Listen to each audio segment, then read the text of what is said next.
Latvia, Lithuania, and Estonia.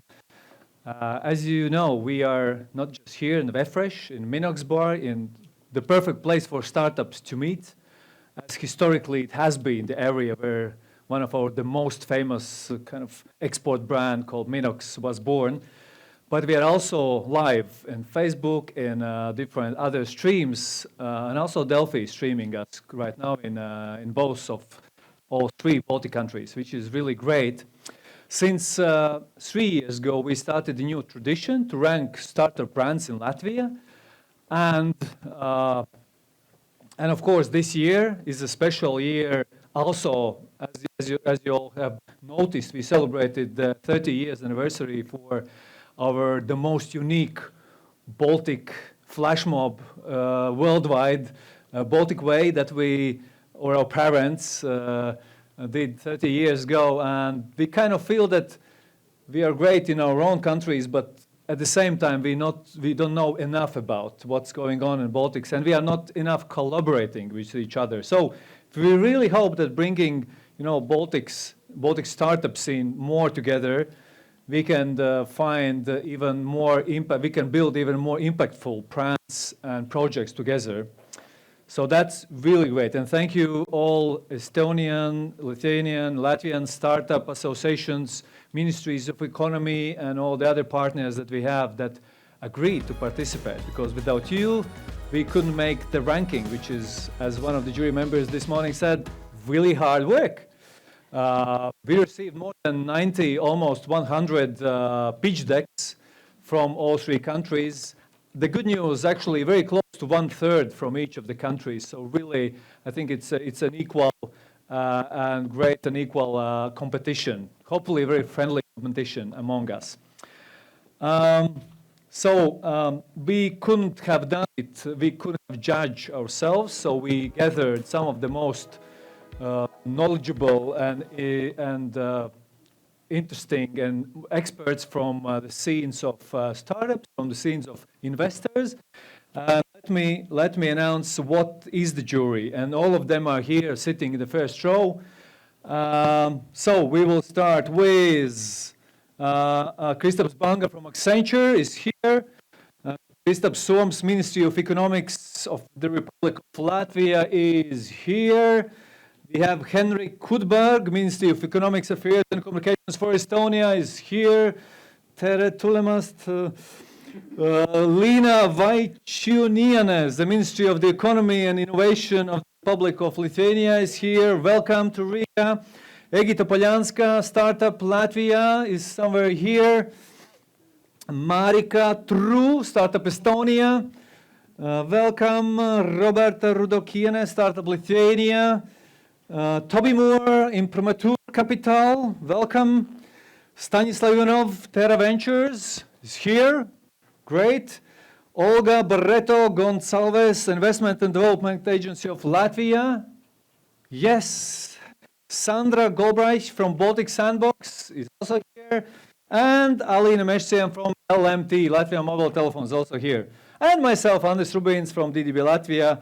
I also took the pleasure of judging all the almost 100 pitch decks, and especially focusing on the marketing side of it, because it's a brand ranking. So we not just evaluate the growth and innovation side of the brand, but actually we also really want to see the marketing side of it, that they made us know them. They made media talk about them. They made many blogs to share their products. So that's one of the three criteria that all the jury members were grading all those almost 100 startups.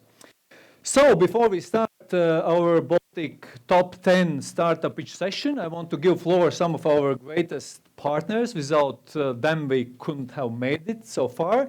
So Dagnija, welcome to stage. Latvia Startup Day organizer. We have a mic for you. Please smile, everybody. I will make a video. How great you are, so we can compare after 1 hour. How do you feel? Yes.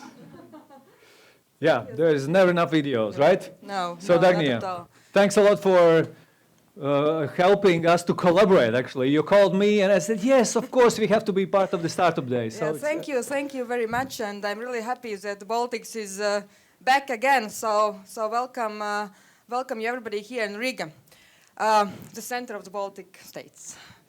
So my name is Dagnija Leitņa, and I'm a co-founder of Digital Freedom Festival and also the board member of Latvian Startup Association. Three things that I want to say today. The first, keyword startups. So why we are here? Because we really love this term startups. Many of you probably are startup founders, many of you are very active investors, and many of you are very active startup ecosystem builders. I just read a book by Nassim Taleb, Skin in the Game, and he said, how many of you, by the way, have read some of? Okay, I see some. And what he says is that entrepreneurs are the real heroes of today. They are the ones to whom we should build monuments, because they are the ones who really risk with their ideas, money, reputation, people, whatsoever, to change the world, to become a better place. So we are not building yet monuments here in Riga for startup entrepreneurs, but we are building in some places some unicorns. But we are having this startup day. Probably Riga is the first place in the world where we celebrate Startup Day. So I'm very happy that you are all here. The second thing is about impact. When we talk about digital and technologies, impact is becoming a big word there. I just returned from the tech conferences in Copenhagen, and this weekend I was in Financial Times conference in London. And wherever we talk about technologies, we all talk also about the impact. And some people say it's urgent, whether we talk about the climate change, whether we talk about democracy, or we talk about, what could be the third thing? Us, humans. Where human starts or ends and the robot starts or ends. What are our values about? How we can preserve our ethic values. So these are the big questions which are raised all around at the moment, and this is a question which we probably will raise during Digital Freedom Festival, which will be here in Riga. Please put in your calendars 14th, 15th of November. But I would also invite you to think about your impact, what you are making as an investor, as a startup founder, as an ecosystem builder, because the value chain, actually, the value, it's very big all around us. So I really would like you to think about these things. And the third thing, the last but not least, it's about friendships. It's about friendship. Why we are here. Of course, it's about business contacts, but it's also about friendships, about great connections we can make here. And I know that when the right people meet in the right place, in the right time, magic happens. So if I would have a glass here, I would ask you all to raise the glass for this, for the friendships we are going to make today. And thank you very much again for spending your time and energy here. And I hope that after this 1 hour and beyond, we will have really great things. We could build our magic to happen. Thank you. And we will have a chance to grace a glass later on in the same Wefresh quartal and during Street Food Festival. Thank you very much. Yeah. Thank you. Thank you, Dagny.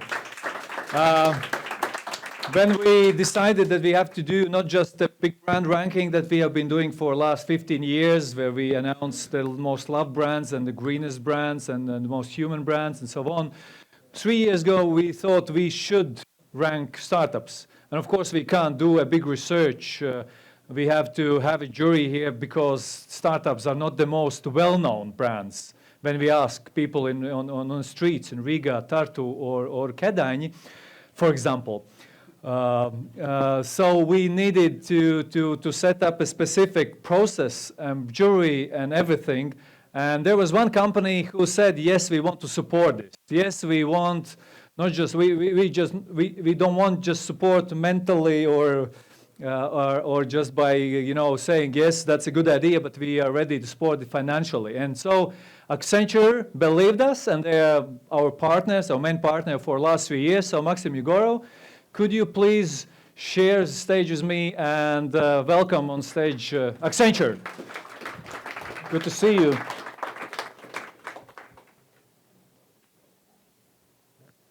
Thank you for coming. Great to see so many people here. And for us, the topic of working from a reasonably small country but working for global clients is probably the most important thing that we think we bring to this country. When we started in 2002, the typical question that I would get from the journalists would be, why in the world you're stealing programmers from Latvia, and I was saying, come on, this is exports of services, this is cool. And then we had to wait until 2008, 2009 for people to realize that this is, exports of services and this is cool, and then exports of IT services today from Latvia are actually larger than the exports of financial services or railroad services. So that's important. But that's not something that started with us, with Accenture in this country. Actually, the name of this room, Minox, comes from a photo camera. And the story of photo camera itself is probably well known. This is, the so-called spy camera that was produced in this factory, VEF. But do you know who was the guy, which ethnicity was the guy who designed the camera? He was a German guy. Do you know where the guy lived? In Estonia, I think. Yes, the guy lived in Estonia. Do you know why the person came? So the design was done by him actually in Estonia. Conceptual design of this camera. Do you know why the person came to Latvia? Because in Latvia there was this factory where, right now in the territory of VEF, and they had two things. They had production engineers who could design the production of how the camera can be produced. That was one important thing. And then back then they also had what we call today venture capital. So they invested the money into production of this camera. Then production left Latvia due to well-known historical reasons. But this is something that is, I guess, still important for us as a region, because we're small, we most probably continue to be small, but the benefit that we have today, especially part of the European Union, is that we can and should export our products and services globally. Even more, if we are designing our startups or our firms to serve only our local markets, country markets, and regional markets, we're more or less setting them up for failure. From that perspective, we believe that as a firm, as Accenture, we're bringing just one important point into this discussion. We serve the world out of Latvia. We don't have local clients. We just have two of them. We serve clients, around 300 clients in the States, in Europe, in Asia. And this is something that we want to bring to our clients. So whatever creative solutions, whatever interesting solutions we see, this is something that we want to connect our clients with the creativity that we have in the region. Last but not least, creating a startup, doing an exit, doing an IPO is very nice. And the payback is typically for the investors and the founders. Typically, there is no payback to society. Society invests into startups up until the moment when scaling starts to happen. So society comes forward with educated people. Latvian society has come forward with a special startup law, which more or less gives a discount. But society needs to have something back, because society is society, it's a give and take thing. So society gets something back from startups when startups scale, when startups become big, when startups create lots of jobs, and when startups spin off new startups. And to finish off with another story, how Steve Jobs started in his business. More or less, what you can count as his start was the phone call he made directly to Hewlett-Packard, and he asked Mr. Packard. So for us, Hewlett-Packard is a computer. So in reality, Hewlett-Packard was a person. And he asked Hewlett-Packard for a chip. And Mr. Packard actually talked to Steve, and then he asked his secretary, he was in his 60s or 70s, to send back Steve a bunch of chips and a bunch of transistors, right? So this is how Apple started, on the back of another big and great firm, right? So really hope that for us, it's not going to be only the day when we discuss your success, but we also think about creating a platform for other people's success on top of what we've done. Thank you. Thank you. And to be very open to our neighbors, I want to give a stage also to our friends from Lithuania, Startup Lithuania, Roberta Rudokiene, please. And we are really happy that you are here in Riga, and some of the brightest Lithuanian startups are here today. So I hope you also have something to share with us. Hello, everyone. It's really nice to be here, to see you all here. I want to congratulate all the finalists. You did a great job. You are already winners because you competed with, you beat already like 90 other startups from all the Baltics. I want to thank the organizers for scaling to the Baltics from Latvia. I think it's really important to be together, to come and see each other, and to rank sometimes with each other. So really, you did really great job. Also, with you managed to involve all the main players of startup ecosystems in 3 Baltic countries, and I think that all together, we 3 countries, our startups make really big, shining, big point in the European map, as we counted with Marika before the beginning of this event. Altogether, we have about 2,000 startups. Yeah. Really quite a big number for really not such a big countries. So I am really happy that we have 2 Lithuanian startups here today. My fingers crossed for you, and I wish good luck for everyone here.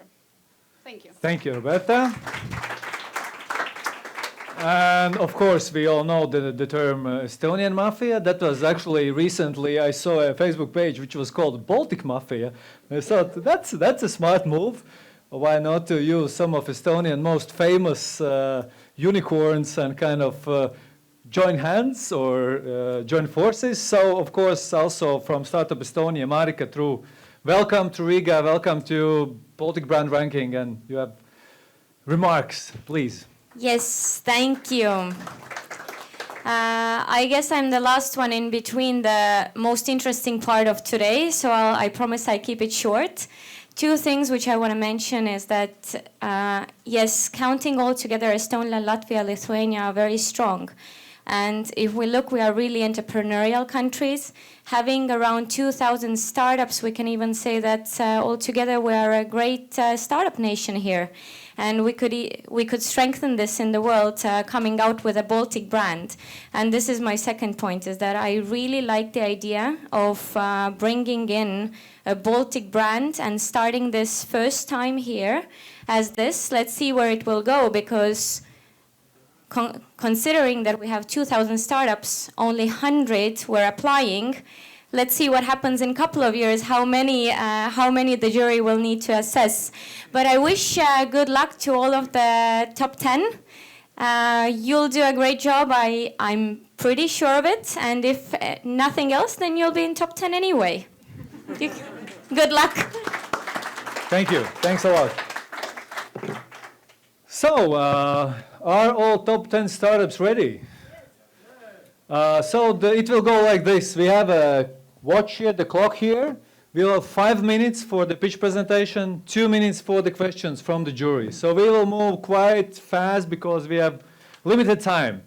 And we want to really keep it very dynamic for everybody watching us here, but also live stream. So, let's go. I need the first one, the cash print.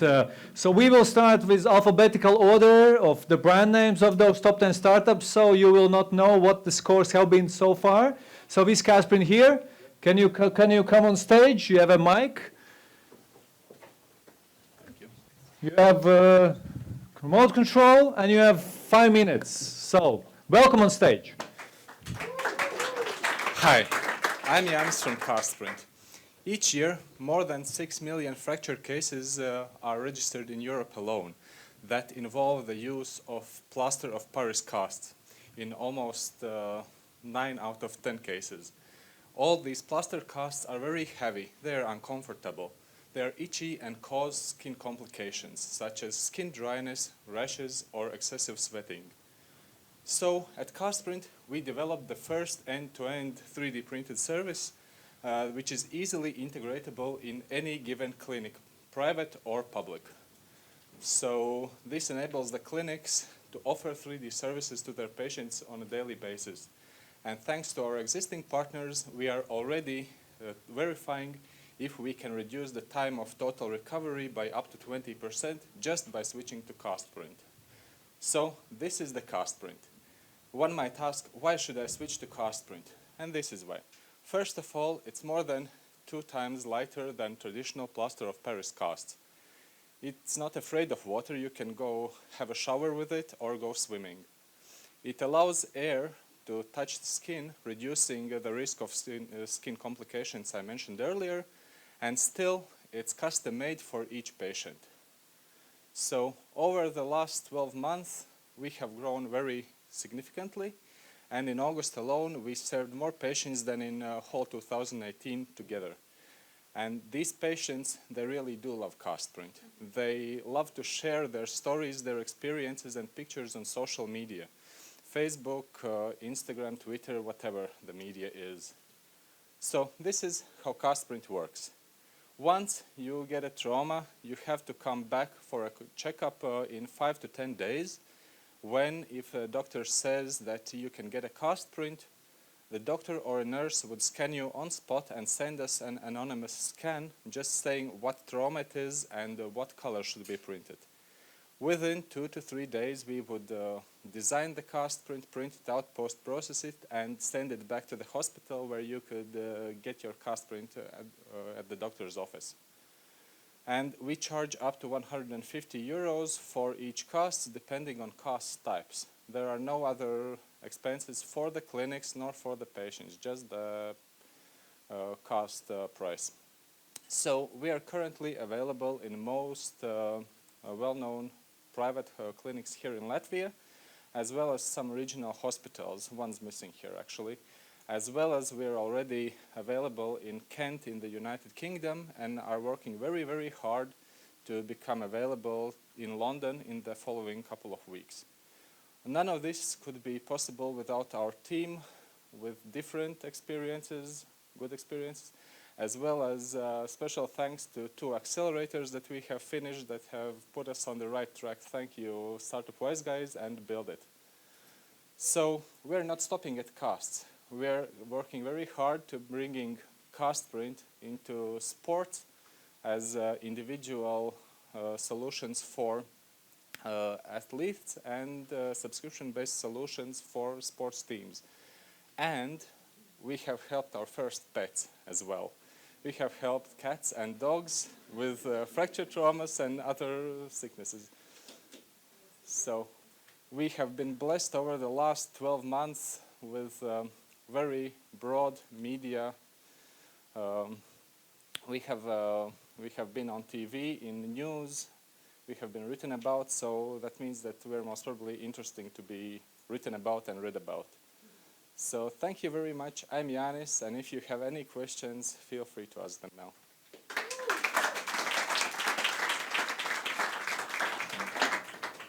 Thank you, Yanis, and I know you've been here also last year, and hopefully you have some more questions from jury. I knew that Toby would ask because he was here last year as well. Thanks, Yanis. So you have lots of good activity in Latvia and now a little bit in Kent and soon London.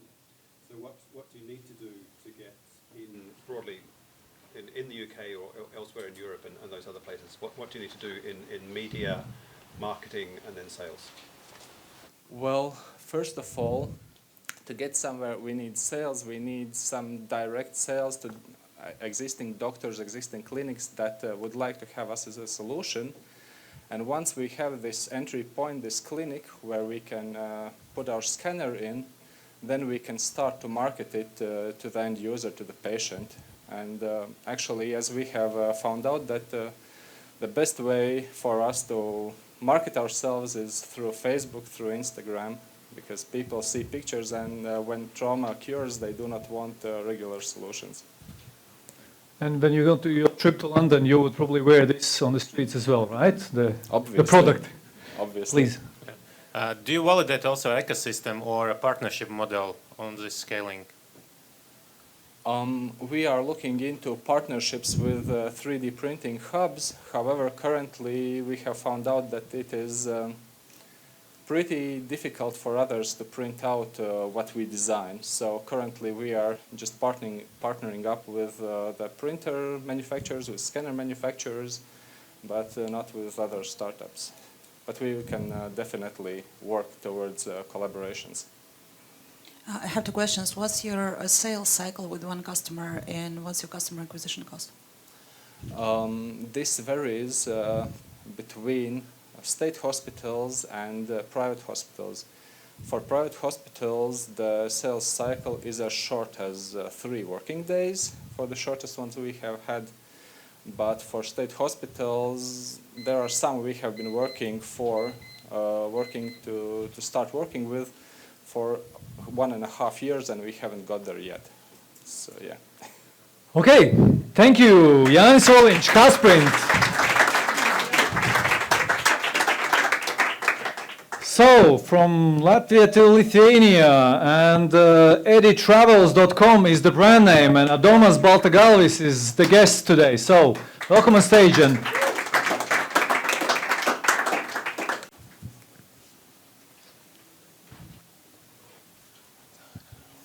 Hi, my name is Adomas and I'm the co-founder and CMO of EdiTravels. The travel industry is huge. It generates trillions of dollars every year. But did you know that only 1/3 of all travel bookings happen online? That is because the travel planning experience is still extremely overwhelming. On average, you have to visit 38 different websites to plan a single trip. Frustrated, some people turn to human travel agents. But not everyone is willing or even able to pay hundreds of euros more per trip, especially young people who love to travel but are much more price sensitive. Luckily, there's EdiTravels, your personal travel advisor powered by AI. It allows you to plan your next trip in minutes right in your favorite chat app. Just send a message and get personalized suggestions for the best flights, hotels, car rentals, and other travel services instantly. And the best part is that you don't have to download anything new. It's already available to you and billions of people worldwide in the most popular messaging applications such as Facebook Messenger, Telegram, WhatsApp, Viber, and Line. And what's more, EdiTravels is also available on Slack, which means that teams and companies can now plan their business trips directly in their favorite communication tool, instantly getting the best travel suggestions and easily discussing them with their colleagues. To make it possible, we built a cutting-edge natural language processing system that is already performing better than any off-the-shelf solution. We support both text and voice messages, which makes EdiTravels the first AI travel assistant on Messenger, Telegram, and WhatsApp with voice understanding. We can integrate easily into any chat app, and we even built a web platform that will allow our partners to connect directly to our users in the future. Talking of partners, for flights, hotels, and car rentals, we partnered with Skyscanner, one of the best travel search engines in the world. And we also have numerous other partners for things like travel medical insurance, adventure tours, daily luggage storage, visa information, and more are coming soon.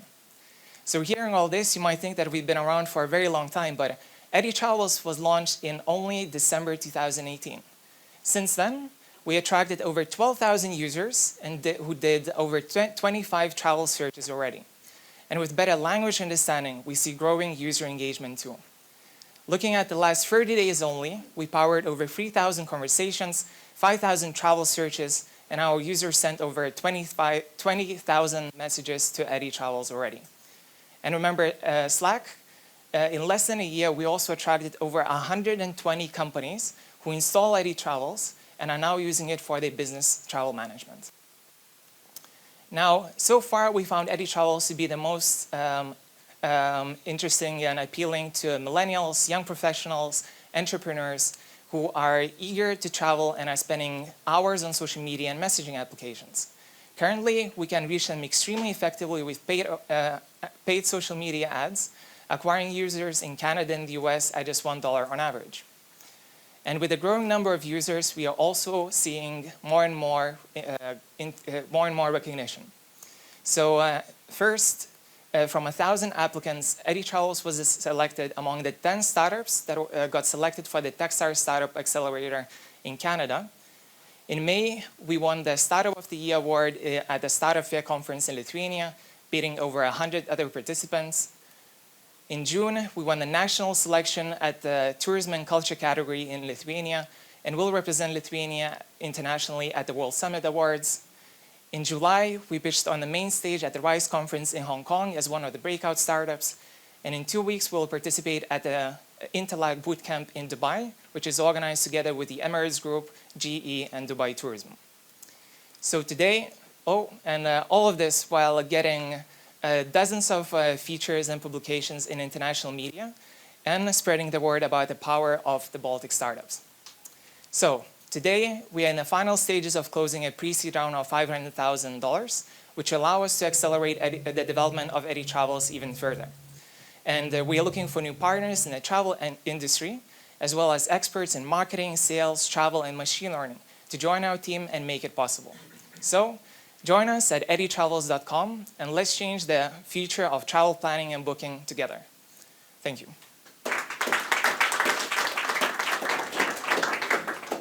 Thank you, Adomas.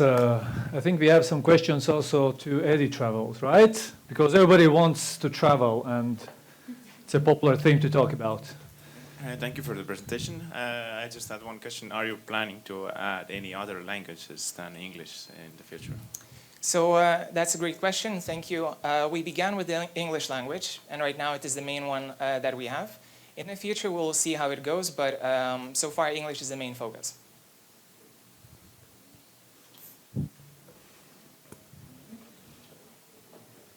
You haven't mentioned your business model and your monthly recurrent revenue. Our business model, yes, thank you for the question. So our current business model is based on affiliates. So we earn a commission every time someone clicks or buys from one of our partners via Eddie Travels.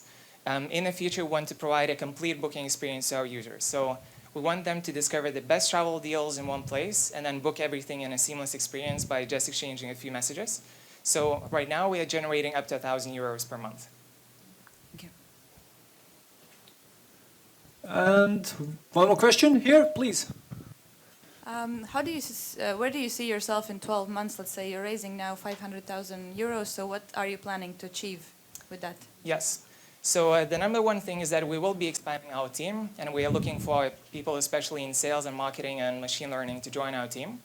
Our goal is to focus also on the Slack and provide a better service for our business clients. So we have 120 companies right now, but in 1 year we would be happy to have 1,000 companies with Eddie Travels on Slack. And we're also seeing how to expand the B2C side, so acquiring users and growing that side as well. Thank you. So good luck with that, and thanks a lot for the presentation. So this was eddietravels.com from Lithuania, but now we have yes, thank you very much. We have our friends from Riga, from Latvia, who love music, but also love technology, and the brand name is Game Changer Audio. And Didzis Dubovskis is ready to share their story. So, welcome on stage. Applause to Didzis and Game Changers. Hello everyone, I'm Didzis and I'll tell you about Game Changer Audio. We make musical instruments. They are really cool musical instruments. Recently, I found a quote which describes our branding strategy for the future. So I'm happy that I could quote Eric Schmidt here, but that's what we're doing now. We're focusing on products and not anything else, because they will bring us where we want to be. So why are our products cool? Because they are different. This is a guitar pedal, which is a thing which sort of nobody figured out inventing it before. That was the feedback what we got. This is another guitar pedal which just sends any audio signal through a bolt of lightning. Our latest thing is a synthesizer. This thing has more than 8,000 different parts in it, and we actually want to build it, to spend all the hours doing it. And there's more to come. When you build musical instruments, it takes a while to get them out to the public, because you need to hear them on the radio. So you need to buy the musical instrument, you need to learn to play it, you need to find a way to use it in a song, you need to write the song, and you need to publish the album. So it takes a while. But some cool people like us All of these brands here have some connection to us. They like what we are doing. They are using our stuff. And there's more. We are already in some of the albums that are out this year with our first product. We hope to get more in the future. Some of them, like Jack White, he liked our stuff so much that he actually wanted us to build a custom one for him with some special tweaks. And we did it. That was our last release, was a Jack White special guitar pedal. So numbers. As I'm talking about products, this is what we're doing. We're building hardware instruments.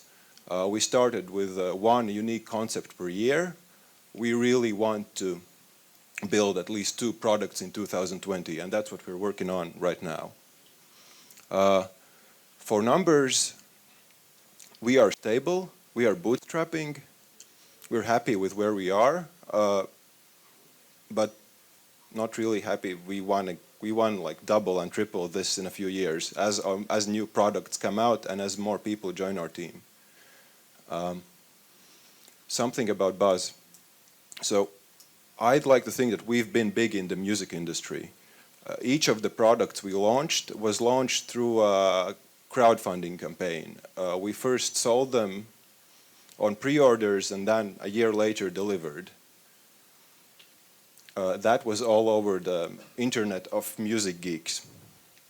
Then the press, each of our product launches gets a lot of music press. We've been on covers, we've even been on lifestyle magazines. We've had special openings in the main guitar magazines. Some other cool people have put us on stage, on video. You can see there's a plasma pedal, one of our products, on the 3rd screen in the middle of a concert. They've also Instagrammed about it. Some other cool musicians just were happy to give blatant endorsement. This guy here, he's known as the father of electric music. And there's more. There are more bands that I did not mention. There's more things that are going on. Thank you.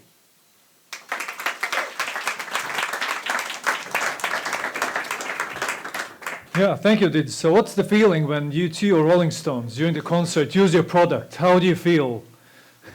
I can't believe myself. It's unbelievable. Yeah, I can imagine that. Any more questions from the jury, please? Yes. Why you consider it?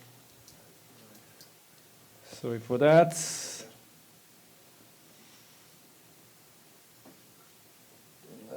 Why you consider yourself as a startup? We consider ourselves as a startup because we are young. We are around only 2 years since our first product is actually out. Well, yeah, a question here was the same. Basically, I mean, you're a great company, you're doing great things, you have your great industry, but I can hardly think about you as a startup. But how you're scaling and how you're growing is amazing. Was it a question? Or it's I mean, that's probably a bigger question, like where startup starts, where startup ends. I think there's, as we also did the ranking and the criteria, there's of course still a lot of discussion around it. So we start here and then Toby. I can answer though that if you're doing hardware, that is a different story than you're doing a tech thing. And if we're doing a niche industry, which musical instruments are a niche industry globally, then, I mean, there's a different landscape. I wanted to ask, what's the innovative thing? It's just the design, or you make something innovative in technology of those products? It's technology and science of audio signal processing. Yeah, so you are definitely a startup. Because so I met you when you were four founders mid-20s about 3 years ago. And now you're 17. But how is it when you go to Los Angeles and New York and London and Berlin that you can get so much buzz on media? How do you do it? We introduced a dress code. We're actually the only ones in the suits in a whole music instrument show, because apparently the musical instruments industry is all jeans and black t-shirt. That's the uniform there. And the products are really different. People love us for our products, not for our personalities and sort of the Slavic accent or the weird language. Just it's the product. Thank you, Edgars. And I think if you don't want to be challenged by your startup, just don't wear a suit. I think that's advice we can get here. Thanks a lot once again. Game Changer Audio. Yeah, give me the remote. Thank you, Mike. So, the race is on. The next ones, again, the producers of the product. It's Giraffe 360, and Gins Sloka is here to share the story and hopefully persuade that you are a startup as well. Please. Hello, everyone. Yeah. Most of you probably don't know me because you're used to seeing Mikko Sopelts on stage pitching on behalf of Giraffe 360. But yeah, since he's in London nowadays, most of the days, naturally it was decided to send the CFO to a marketing event, so here I am. So my name is Gins Sloka, by the way. So just a quick recap before we dig into the details. What is Giraffe 360 and what we do? So we are a property technology company. We have developed this beautiful device, robotic camera, which creates three things: accurate floor plan, beautiful virtual tours, and high quality photography. So as a real estate company employee, you just push the button and you create all these contents and you receive them in any format you want on any platform you want. It's a subscription-based business model that we operate, so we don't sell anything. We don't sell the camera. It's a service, and we receive monthly or quarterly fees from our subscribers. This is just an example of an output, how it looks. It's a floor plan and a virtual tour. This is us, our team. The picture was taken a couple quarters ago. We have actually grown by 50% since then. We are currently around 30 people and even more because we are hiring a lot lately. An interesting thing is that our largest office is actually in Liepāja, a town in Latvia, to those who don't know. So besides Riga, there are other places. And in a nutshell, we do R&D in Riga. We sell from London, and we service our subscribers from Liepāja. And we are growing a lot, so please apply. We are growing in Liepāja and in London, in both places. So what's new? A few months ago, we released our new camera, our new device, which is now even more beautiful. It's simpler, speedier, and captures the data with even higher quality. And this is the device we are currently scaling up our business. This is the part which is probably most interesting to me as a CFO. On top of Change Ventures, which joined us in the beginning of this year, Andris, I think, was somewhere here. We have now been joined by 2 more investors, and this is actually the first time we announced it publicly that one of the Silicon Valley's most active investors, Plug and Play, and London's VC Hoxton Ventures has joined us. It was it happened just now. So we're very happy to have them on board. About the traction, we are very happy to see that we have entered the growth phase this year, and we have been growing at 25% per month so far, and we expect to increase the customer base tenfold by the end of the year. We have subscribers all across Europe. You can see some of the well-known names on this slide, and of course we are also looking beyond the Europe and other continents now. An interesting thing is that we have been included in the top 25 of property technology companies in Europe, and which is very a high ranking given that 1,600 companies were evaluated for this survey. And an interesting fact to those who don't know that much about PropTech space, there are more than 3,000 PropTech companies in Europe, so being in the top 25 is definitely good. Last autumn we won the first pitch competition at PropTech Riga event, so that was nice. We had a chance to go to MIPIM PropTech New York. We have had a lot of exposure in media, given our move to London, where we moved our headquarters despite the Brexit worries, and our new camera launch and the closing of the seed round. And last but not least, we have been very, very active in various industry and startup events all across Europe. And from our experience, we can actually say that participation in such events is really like a big door opener, and it has been a big cornerstone for our growth and success that you saw in the previous slides. So that's in a nutshell where we are today. And I would also like to say that I think it's also kind of like remarkable that we are now here, since we continue to carry this Minox brand.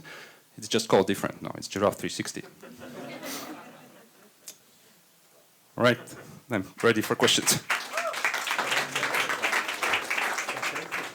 Thanks a lot, Didzis, and Gins. Sorry, thanks a lot, Gins, yeah, and our new Minox. So any questions from the jury to the finance guy, please? So what about competition? Do you have any? Yes, our direct competitors are actually old school freelance photographers. So these are the ones whom we are kind of pushing out of the market. But if you look kind of like, if you zoom out and look at a wider scale, then there are like maybe 2.5 companies in the world who do something like we do. So the space is not crowded, and the odds are very good in our favor. So there are no dominant players. They are like, maybe you have heard of Matterport, for example. But our direct competitors and what we are changing in the industry itself is that the real estate companies are switching away from third party, just like old school photographers. They are switching their service. So that's like a big switch for them. And PropTech industry actually is one of the least disrupted industries, like one of the last industries who has not been disrupted yet. So it's a difficult and challenging task, but we are working there. Yep. One more question here, please. Yeah. So how can you explain how it works? So there is this camera, right, and there is some subscription service. How it happens? Is the camera delivered to? Yes. Yes. So you basically subscribe online. We send the camera to you. You don't need any training, actually. There are literally 2 buttons. You just push. Either you take a picture, you take a virtual tour. When you take a virtual tour, it measures the floor space automatically, and that's it. We don't need to participate ourselves. So the employee itself, himself or herself, does all the work, and all the data is sent to the cloud, and then it's processed in the cloud and sent back to you in a ready-to-use format, which you can post on the website, on any property websites or aggregators and so on. What's the price of the subscription? It's €3.99 per month, €3.99 per month. Thank you. Sounds good. Sounds valuable. And yeah, thank you very much, Gins, and the Giraffe team out of Liepāja. And now the 5th one, and the first one from Estonian startups. It's Hugo.legal, and Artur Fyodorov is here to share the story of Hugo, right? Thank you. Do you need a remote control? Oh, yeah.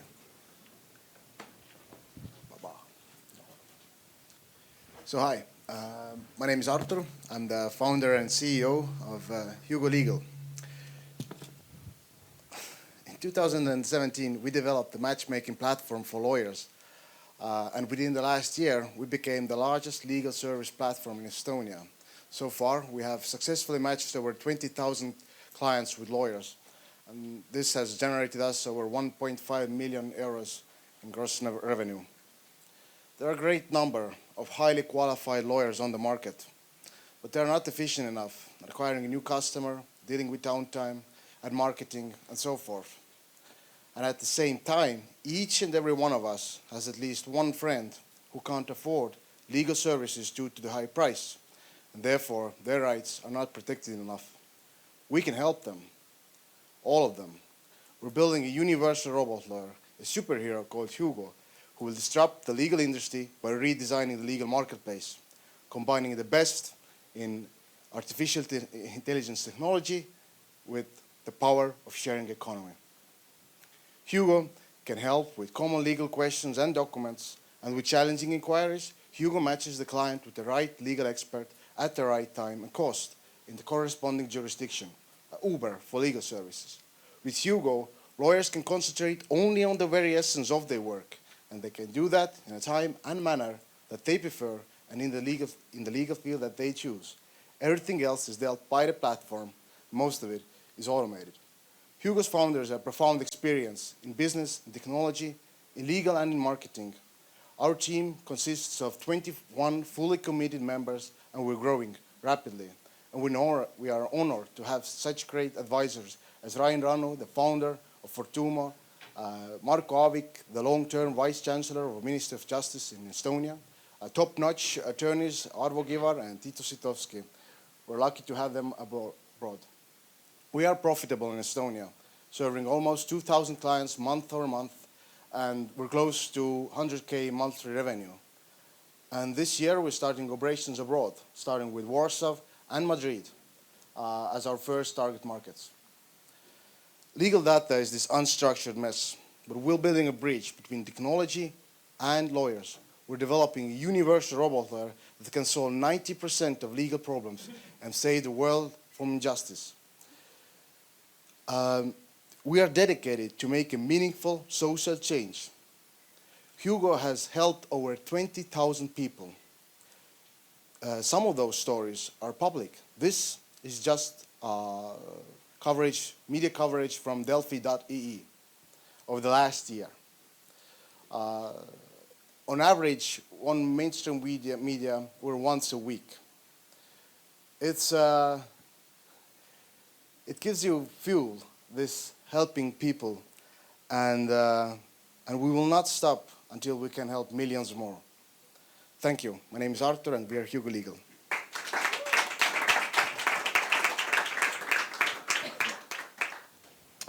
Thank you, Artur. Thank you. And thanks for helping so many people out. Is it mostly in Estonia at the moment, or it's broader region that you're operating? We're operating right now in Estonia. Any plans to expand? We're launching in October in Warsaw. Warsaw. Poland. Good. Some more questions? Thank you for your pitch. Just to kind of to understand how you scout and validate those lawyers or institutions. Lawyers. So we validate them after they sign up. We validate them. We see, do they have the diplomas? What's their expertise? Do they have expertise in 5 years, 10 years, 10 plus years? And depending on that, we put them on a category. And when we make a match, we don't match, a simple case, we don't match with an expert, or a complex case, we don't match with a junior. So. And how you scout them? With sales, our sales teams looks for the lawyers.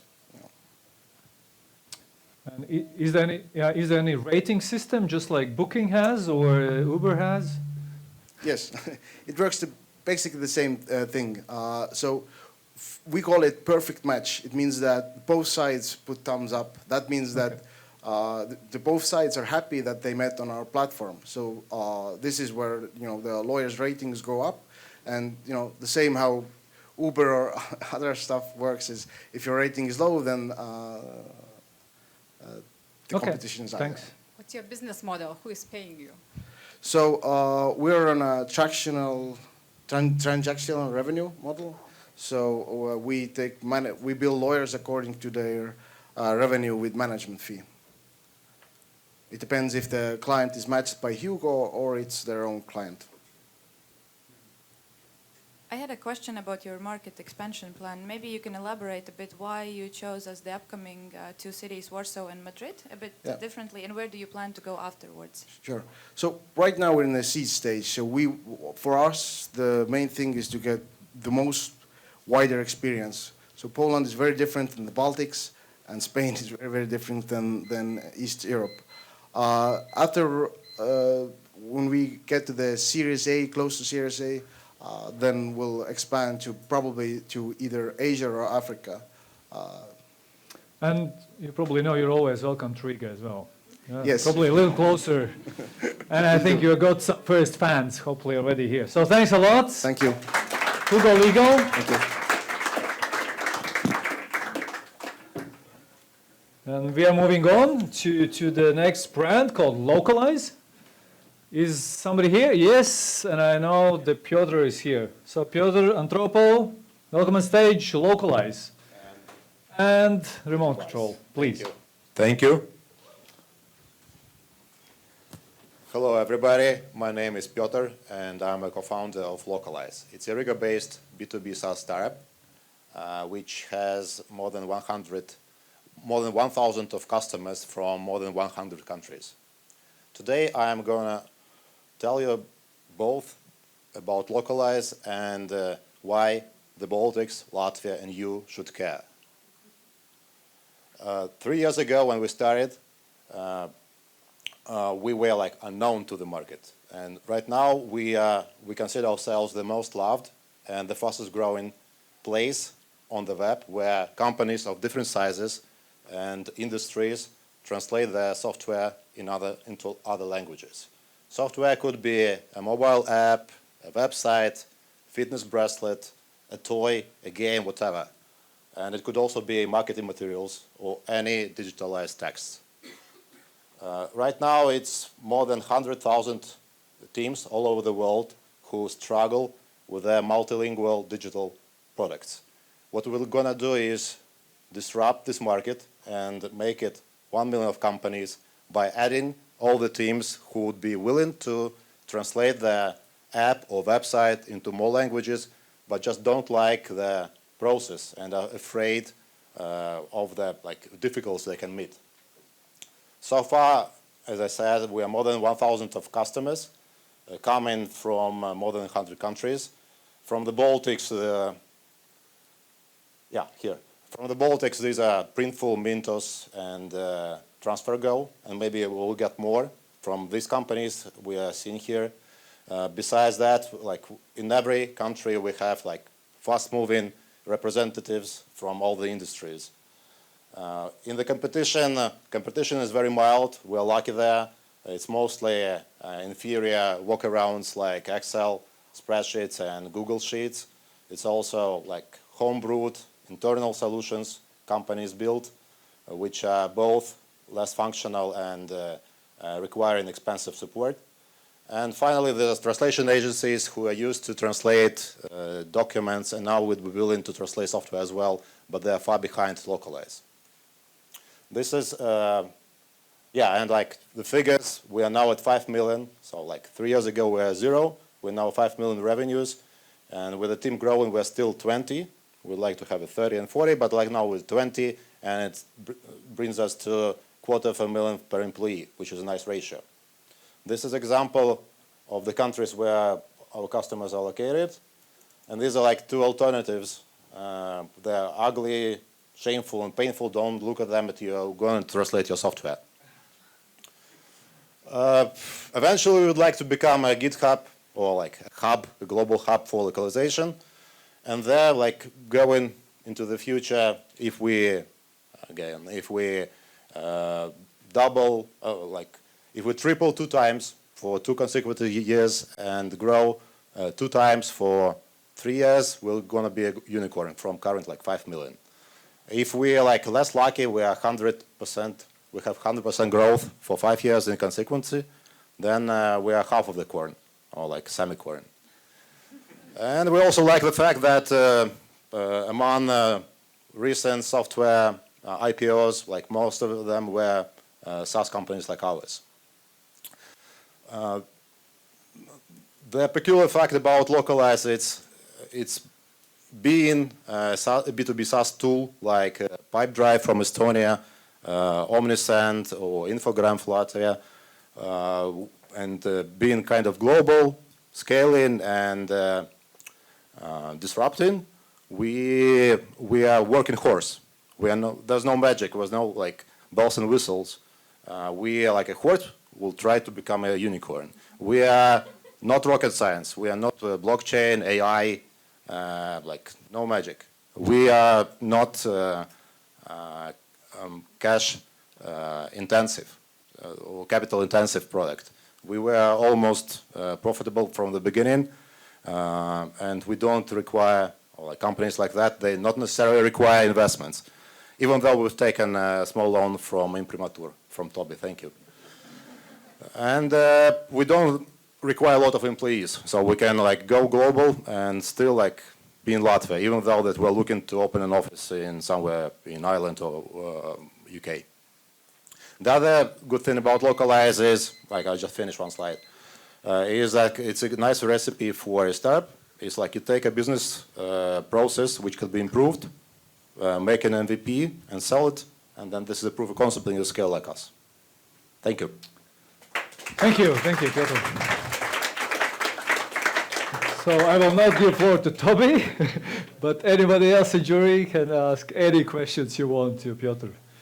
Please. Thanks again also for your presentation. Very small question. If it's not a rocket science, so what is this unique proposition why others can't quickly copy and kind of just with a bigger marketing buzz override? But I don't see a problem with like ideas. There are like millions. Yes, you can copy. Like go ahead and do it. Like I would do something else. Like whatever you're an expert at. Like we've been doing this for 3 years. We are kind of experts in there. Like as I told you, like translationists would like to be us, but they're like behind us. But definitely, I'm sure that you are an expert somewhere. Then go ahead there. Don't take it personally. No. It's not personal. This is like for everybody. More a question. What's your unique proposition? Unique. This is like this is a combination of small things, but like it's proved by our customers. We're both like clinically interface, a lot of functionality, being tech driven. But this is like you take Slack. What's unique about Slack? Or Zoom, or like Lemonade, or something else. Like this is a working horse, but like this is just do it, you know, like Nike. One more question here. What about the brand, the buzz, and some media exposure, or? This is like what we're turning to, actually. So maybe it's one of the first events I'm going to. I mean, since Piotr was here last year, I think at least one big buzz he is doing is during the Latvia or now Baltic Startup Brand event, and all 3 Baltic countries and through Delfi is watching you. So, one more question? No? Thank you, and let your horse be the winner in all the next future races. Thank you. So, the race is on, and we have the next horse, or more precisely, we have Tomas Nemura from Lithuania to talk about MOK or MOKU. MOKU, yeah. Great, thank you, and welcome on stage. Hi everyone, Thomas. I'm Thomas, I'm the Chief Marketing Officer at MOKU. So prepare yourselves for some verbal diarrhea in the next, 5 minutes. So with regards to MOKU, MOKU is a mobile payments app created and launched in Lithuania. What we do in one sentence is that we take a phone number and kind of turn it into a bank account, which means that we enable you to execute instant payments, send and receive money instantly, simply on the basis of the phone number. So we facilitate these payments without any usage of Visa or MasterCard infrastructure, which is not very easy to do. From C2C perspective, a phone number is all you need in order to send or receive payments. From B2C perspective, a smartphone is now your new cash register, which you can go ahead and start using in any remote locations, as long as it has cellular coverage. So music festivals, Christmas markets, food markets, whatever. In online context, it means that any landing page is now an e-commerce page potentially with the quickest, arguably, checkout ever.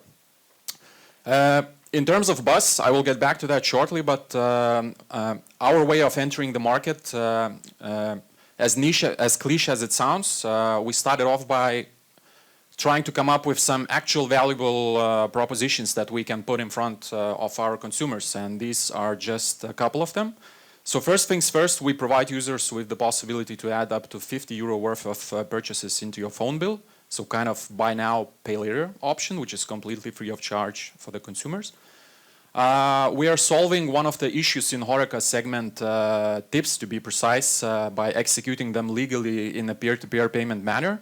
What's interesting in here is that we register these payments with tax authorities in real time and execute applicable tax payments in real time on behalf of the waiter or waitress that has just been tipped. Number 3, we turn any offline ads into sales channels by simply slapping the QR into them. So from now on, event tickets, gift coupons, or charity can be sold directly from print ads, outdoor ads, any offline material you can imagine. Similar story with the mobile content, only in this case, instead of QR code, we're using a deep link, which brings up the Moco application with the predefined payment already formed, which you can confirm with a single click. A lot of the merchants that we work with already have some sort of approach with regards to how they spread, how they use resellers to sell their digital goods. So they are offering a lot of discounts once you purchase stuff in huge quantities. So we redirect portions of these discounts to the end user in the form of cashback. With regards to digital goods, everything that you can buy is already up and running in the marketplace that we've established and launched just around a month ago. We create the possibility to digitize existing loyalty programs so that within a single transaction, 2 things can be executed. Any loyalty program benefits can be applied, as well as obviously the payment facilitated. With everything that has been mentioned above, we can potentially upgrade the classifieds industry into e-commerce industry. And obviously everything surrounding payments in general, all the usual stuff that you could imagine. So with regards to buzz, everybody is aiming for the hockey stick. We have the hockey stick with all 3 major KPIs that we're tracking. So the product has been launched in August last year. We've left beta phase half a year ago in February and exploded since. So with regards to registered users, we're now around 110,000 unique registered users, up by over 500%. With regards to transactions, around 100,000 monthly transactions at the moment. With regards to turnover, around €2 million monthly at the moment, and have been growing ever since February. Moco is now available in 1,500 physical locations in Lithuania, as well as we cover 95% of e-commerce market in Lithuania at the moment. Next for Moco, more of the same, obviously, continuous expansion of the merchants base as well as consumer base, but a couple of new things that we are working hard to introduce really soon. Loans, enabling people to spend even more, selling insurance products, rapid marketplace expansion, one of the key monetizations items, as well as hopefully entering new markets. We were pretty well received by the local media. I could spend probably half an hour covering our marketing efforts, but we think that all the buzz that we managed to create within the last half a year is well covered with the 3 major KPIs that I've mentioned. So cashless was never this easy, or at least it's with Moco it's significantly easier to put than it is to put everything that we've done during the last half a year within 5 minutes. Thank you. Thank you, Thomas. Do we have questions to our fintech friends from Lithuania, please? How do you deal with payment fraud? Since we have a e-banking license, e-money license, and we are overlooked by the Bank of Lithuania, we do AML and KYC quite significantly, in a quite detailed manner. This is one of the things which explains the ratio in between downloads and actual registrations. We are now at around 200,000 downloads, whereas with unique registered users, we're only at 110,000. We have to get some initial info to qualify each and every user with the detailed AML KYC procedures, as I mentioned, and some of the people consider these questions maybe too detailed to answer. What's the closest alternative you know in Europe? Is it Klarna? Is it some There are a lot of products in Scandinavian markets. If we look at it from payments point of view, any alternative means of payment is a direct competitor. We tend to look at ourselves in a bit broader manner. So with regards to revolutionizing the e-commerce industry by being able to sell directly from outdoors. That's a game changer. Try and upgrade the pre-owned market, the second-hand market into e-commerce experience. That's a game changer. Solving tips as small as it sounds legally, contributing just a little bit to fighting the shadow economy. That's something unique. And when you put a lot of these things into one picture, you get something that justifies 110,000 registered users within half of a year. Any more questions? No? So thank you. Very smooth story. And the next story is also about finance, I guess so. The brand called Nordigen, also a frequent guest in the startup ranking pitch finals. And we have Maija Anna Udbaža from Nordigen team. So welcome on stage. Here's the mic and the remote. Can you hear me? Yeah? Everyone? Cool. Let's do it.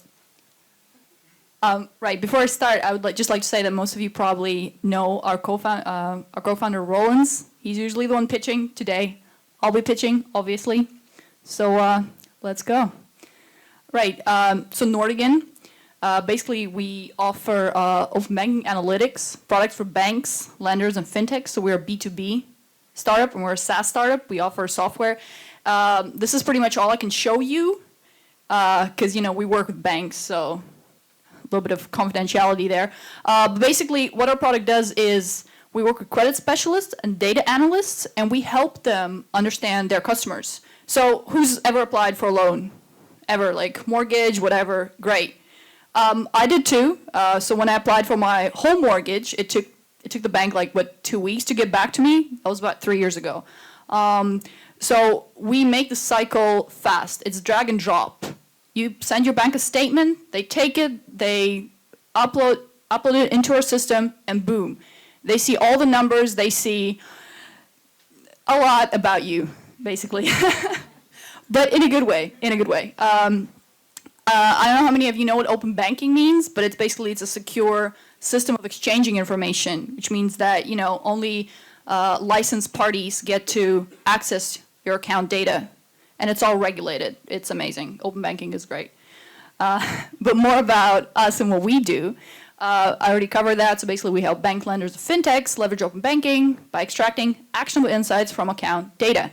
And what I mean by actionable insights, I mean how much people earn, how much people spend, and therefore how much they can afford, and how risky they are, how risky every single one of us is as a client, as a financial service user. Our basic thesis is that access to finance is critical for everyone, because it is. 60% of global adults have a bank account. 30% are registered at a credit bureau. Not so relevant here, but mostly for North America. Still, 90% of all loan applicants are rejected when they apply for a loan. Now, this might be not as prevalent in this part of the world, but if we look at developing countries, yeah. And basically, our mission is to enable a global adoption of open banking. We want financial institutions worldwide to use the secure way of transferring information, financial information, to make better decisions about their customers. We are operational in 17 countries and growing. 34 team members in Riga and Madrid. We have an office in Spain. We're super proud of that. And 80 plus clients across the world. This is our team. This is us. Our co-founders, me wearing the same pants. This is how our platform looks in a very simplistic way. Basically, we take the data, we aggregate it, we bring it all together, and then we look at what's happening. We help financial institutions understand, how creditworthy are you? Should they take the risk, give you the loan? Should they be like, nah? So basically, account data, using account data can be difficult. Platform makes it easy. It's so easy, we wrote it twice. Not a typo. Our 3 basic products are account aggregation, so like bringing all the information together. Transaction categorization, meaning that when data analysts look at a bank account, at someone's financials, they can tell how much you spent where, how much you spent on groceries, how much you spent for entertainment, how much you spent for different types of purposes, which helps them make a decision about you, which helps them evaluate you as a customer. And basically, finally, we turn those insights into analytics, and we help companies use them for different purposes, like for marketing, for loans, for accounts. We basically help them make better decisions, and we help people get access to financials. So, in terms of change, we definitely are changing the way global banks and lenders assess customer creditworthiness. We're proud of that. Some of our case studies include Citadel Bank, significantly increasing volume of issued loans. TF Bank identified up to 35% more high-risk loan applicants with our product. And we help Credit Star basically increase their approval rates in Poland and in Spain. And these are just like 3 of the ones we have on our website. Right, growth. This is our number of employees. As of April, we're now +1, so 34. This is our number of expansions, also at 1. Yeah, Series A, conference, new office right here, working with SEB, Financial Times, media logos, some clients. We can't mention a lot of the clients. I'm sorry, they're really great, but we can't talk about that. And a little bit about our values: people, continuous learning, growth. We are most proud of our team. More team photos. Thank you. Yes, thank you. Woo! I really enjoyed how playful can be the story about such a serious product Nordigan is, and we have some more questions. Thank you. Was very good to hear the pitch. Thanks. And I think the First Lady also. Yes. Pitching. Yes. Oh, yeah. Nice. Applause for that. You went pretty quickly on the success rate. How have you come up with the success of actually getting a credit after now the banks are using your analytics? Can you go a bit more in detail in that? Is that one of your KPIs as well? It definitely is one of our KPIs, but it of course varies from client to client. It depends on how much a client, like how much account data does a client have in general. For example, average. I know, like in thousands. I mean, the number of account data, but the success rate really depends on the client. That specific case was, I think, if I'm not mistaken, was it 35? Like it really depends. So for example, to identify up to 35% more high-risk loan applicants. But from the side of the actual donor, like how many more now get a loan because the analytics are better? We can't disclose that information. I'm sorry. Like these are only some of the results that I can publicly share, and we love sharing that kind of information. But since we work with banks, we can't disclose information that they don't want the public to know. So, I mean. But from those case studies, I think it was from let's say 7 to 35% more people are given kind of money where banks would otherwise wouldn't take the risk, right? Approximately. Yeah. Again, the number varies. But in general, using our product does help banks to approve more creditworthy customers. Like, that's a fact. I can't tell you the numbers, but it's a fact. Okay. More questions? Here, please, Toby. So the banks or lenders have the account data already. So are you just helping automate the process of extracting account data and putting it into their credit scoring models? Yes. Excellent.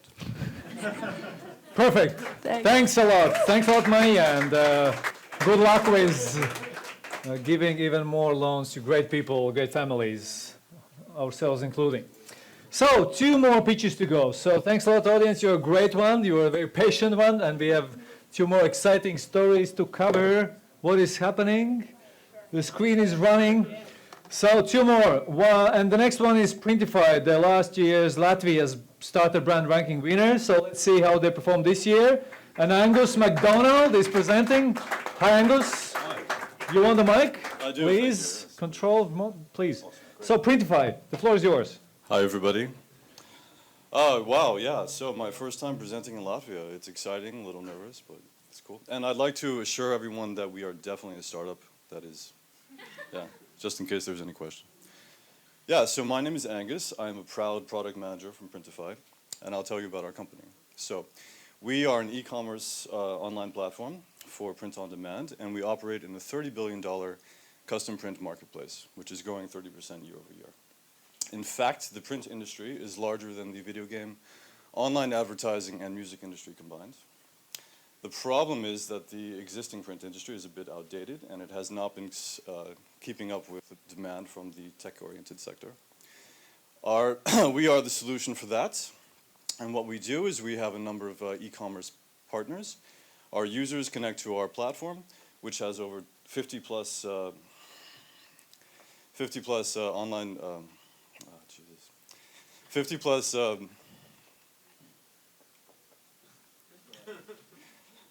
50 plus fulfillment centers worldwide, and over 12,000 product variants.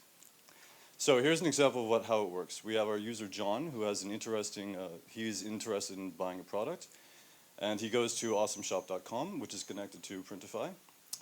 The order is sent to Printify, and the print files are sent to there, and the order is then sent to the production manufacturer, which is then sent finally to Printify. Great, and so I'd like to talk to you about our growth, because that's important for a startup. In 2016, we graduated from 500 startups. In the beginning of 2017, we launched our product. At the end of 2017, we reached $2 million in revenue. At the end of 2018, we reached $10 million in revenue. And based on our recent success, we've successfully reached $3 million in startup funding. So we weren't just interested in money, we were also interested in knowledge and expertise. And so based on that, we have a number of amazing angel investors, including people from Google, Uber, Spotify, YouTube, and so on. Based on that, we're also on track to reach $30 million in revenue this year. And we couldn't do it without our amazing team. We have over 100 employees from 15 different countries. And based on our success, we're the first Latvian company to issue stock options to everyone. We're also passionate about our community, especially giving back to the startup community. We share our knowledge with various organizing events and participating in them as well. We have almost 700 media mentions in the last year, which is more than twice from 2018. And we're damn proud to be the 24th fastest growing company in the US and #1 fastest growing company in San Francisco. So thanks for listening, and we're also, check us out online, because we're just getting started.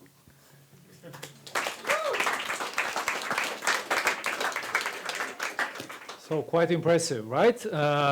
Questions to our friends from jury? All clear? No questions. No questions? Can it be so? So what's next? I mean, the 30 million is this year's plan. So I mean, 1 billion is not too far away, right? No, it's not. So when do you see that? Far away, yeah. When do you see that coming? Hopefully in the coming years. We intend to be a unicorn. Because I think Estonia got around 4 to 5 unicorns already. Latvia is about to have a couple of ones. Seems like one of that. Running horse could be yours. Exactly, and we're expanding also further into the EU with a number of new print providers as well. Okay. No more questions? No, we have 2 more questions. Please. Great numbers, everything's good, but what is your biggest challenge at the moment that you're solving? Biggest challenge is also moving into new markets and keeping a handle on print quality. Yeah, similarly. So it's really mostly US market at the moment, and I understand that, correct, e-commerce is huge in US, and lots of these, you're bringing together these fragmented players in e-commerce market. Yeah, so what would be a great next big market to go into in non-English language? The EU, mostly. European Union, you mean? European Union, yeah, sorry. And Germany, because you have an office in Berlin. We have looking to we have currently now we have 2 print manufacturers in Germany, expanding also into Czech Republic and Spain. So if we would sum up or sum together Printful and Printify, can we say it's a dominating player you combined in the world in on-demand platforms? Yeah, definitely. I can't speak for the competition, but I know we have definitely differentiated ourselves in this regard. So yeah, expansion is our goal. All right. So thanks a lot, Printify and Angus. Yes, and we have our last, but not the least, person to pitch themselves, and it's Tavi Mikko Mägi. Almost, yeah. Our friend from Estonia talking about Verif, right? Yes. So, welcome on stage. Thank you. It's such a great event, and I'm so glad to be here. Thank you. I'm David, and this is Verif. Verif is online verification company.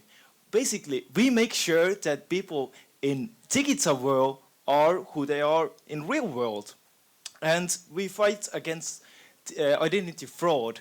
And identity fraud is a really big problem because companies are losing billions of dollars every year because of it. And what really sucks about is that honest, hardworking people, like we are all in this room, we are losing our identities, privacy, and it might happen we lose our savings. And that sucks, right? So Verif is here to restore the trust on the internet. And identity fraud in digital world isn't that hard of a case, and I'm going to illustrate it soon. And identity fraud isn't some kind of thing like bad and big underground organizations are doing. It happens like in 5 minutes. Here's a picture of 2 ID cards. They're the same, but there's some kind of like mischance. One is fake and one is real one. And I want to play a game with you. Raise your right hand if you think the right picture is right, real one. Raise your left hand when you think the real one is on the left. You have 3 seconds, make up your minds, raise your hands. All right. Actually, the real one is on the right because as you look really closely, we photoshopped all these document numbers and we use some kind of blurry things, and there you have it. It's faked in 5 minutes. But identity verification isn't a guessing game or isn't a bingo that you can play. It's somebody's real identities. That's why we have built Verif, to prevent identity fraud and to connect honest people with companies and honest people only. We do that with the combination of machine learning and highly trained, eagle-eyed verification specialists. So our machine learning optimization does all kind of like analysis. It analyzes networks, devices they're using, and they analyze the pictures layer by layer and finds fraud in this kind of like ID cards and stuff like that. And when it all fails or something goes wrong, our verification specialist, there's a mistake. And we are really good at this job. We really are, and we already have disrupted markets.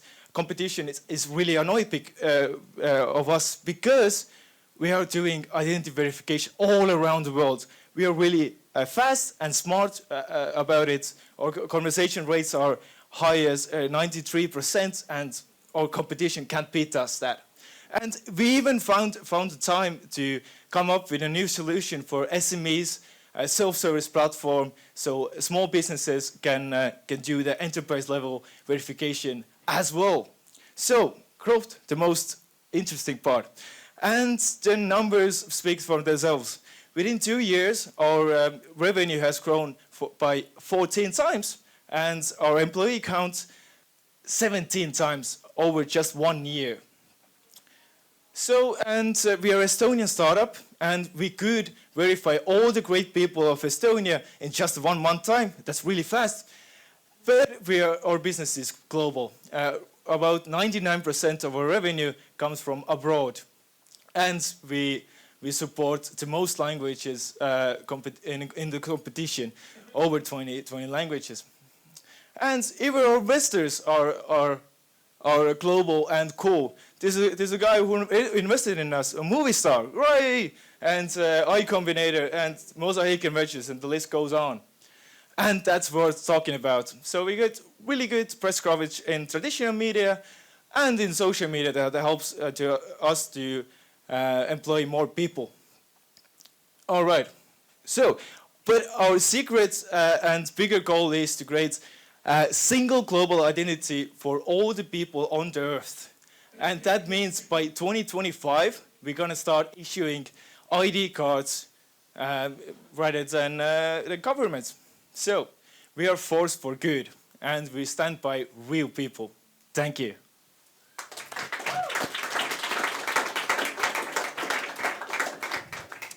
Thank you, Tavi, and very sounds like the startup from Estonia. They're sometimes called the cyber capital of Europe, right? So, any questions from jury to this very shiny, happy person, please? So you have more than 300 employees? Yes. In which cities? Right now, our headquarters is in Tallinn.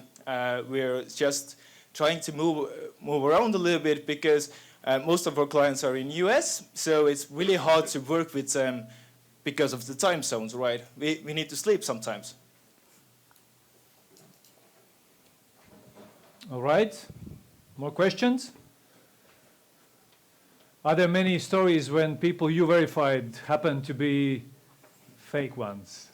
Of course, yes. Everyday work we have, and I would like to share them, but it's all confidential. No, I mean, on average, how many cases are that you are aware of?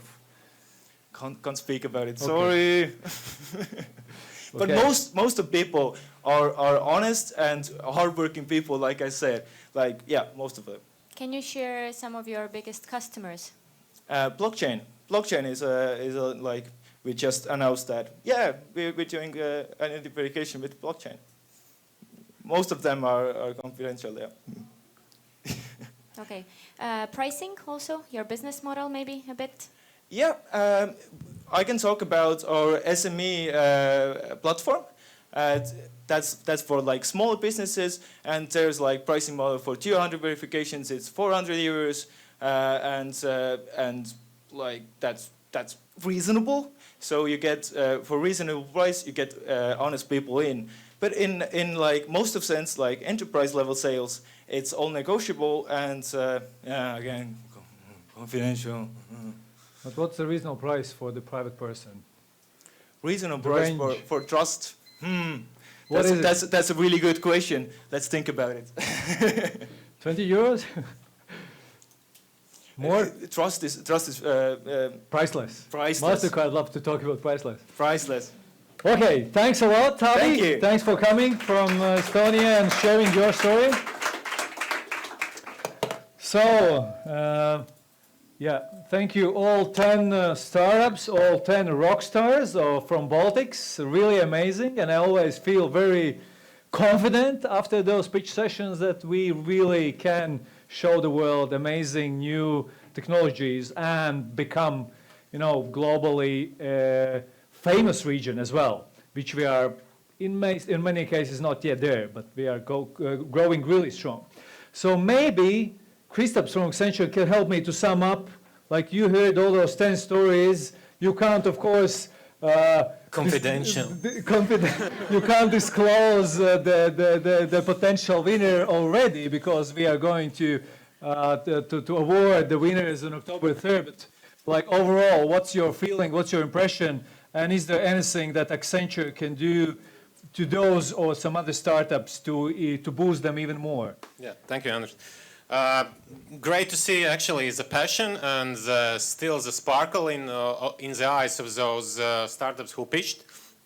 I know that's a hell of a work you are doing, and this what's here. It's only the top of the iceberg and the kind of the funniest part. So really, congrats to you keeping this passion and continuing this.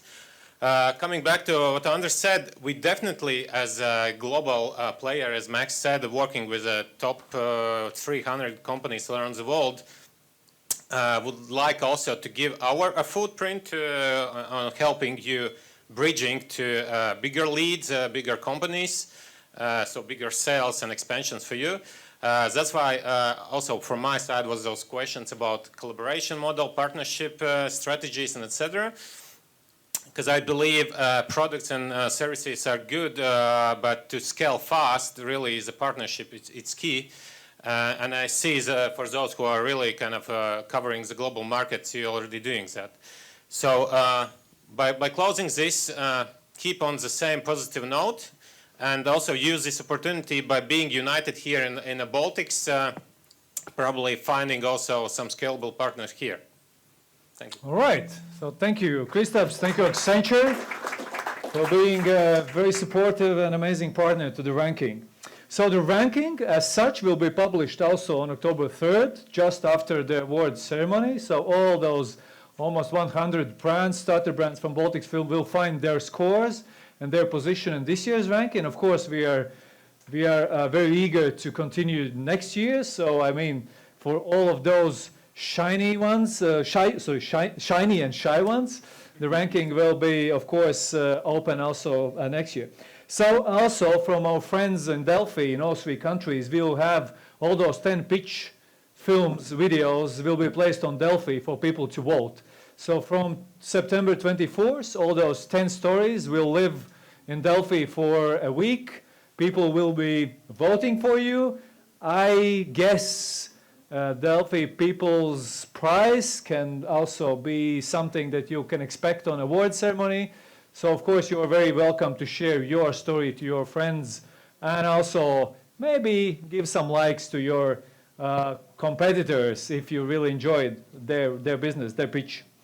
So also just remind that besides this just a good and very honorable place in the Baltic ranking, for this year, for the first time, we also have an award. It's 10,000 euros for campaign.